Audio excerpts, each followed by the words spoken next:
Sometimes, even Rick's experience can't save him from himself. He's seen every kind of deal, every kind of hustle. But in this one, it wasn't the seller or an errant expert who got him. It was emotion, a car that he just had to have, and one that would cost him thousands of dollars on this deal when he later resold the car. This all went down on a Season 2 episode of Pawn Stars Do America from late 2023. Rick is with a seller looking at some classic cars, but he is only interested in the 1971 Dodge Super Bee. The way he lights up, you can tell right away. This isn't business. This is passion. And that's never a good thing when you're trying to make money. The seller's asking price, $65,000. And just to add a little real-world context, this car is at a dealer in Massachusetts called High Octane Classics. They had it listed online for that same price, $65,000. And in case you don't believe me, if you pull up Google Street View of the business, you can even see the same buildings that are also seen in the episode. This doesn't really mean anything, but I just find it interesting to dig a little deeper into these items and the deals. And don't bother posting in the comments about how this means the show is fake. Rick calls in car expert Misha. Before even getting behind the wheel, Misha's impressed. The paint, the condition, the details, all top notch. This Super Bee is a desirable setup. Then they take it for a spin and both of them are highly impressed. Everything runs smooth and for its age, it's in great condition. And that's when you can almost see Rick falling in love with it. But once you start getting emotionally attached, the numbers stop adding up. The expert gives an appraisal of $55,000, which after checking some comps myself, I think that was a very fair appraisal. Rick, however, doesn't seem to listen. He starts his offer at $50,000, which already leaves no room for profit.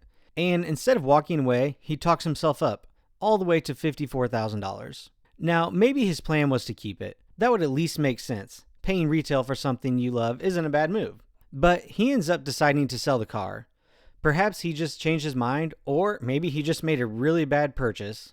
He sends it off to Barrett Jackson, one of the biggest car auction houses in the world. The photos show the car at the shop, so shipping it from Massachusetts back to Vegas was another expense that adds another hit to his bottom line. So what happens when it crosses the block in this 2024 auction?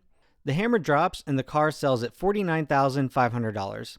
That's within the expert's margin of error, so props to Misha, he earned himself an A grade here.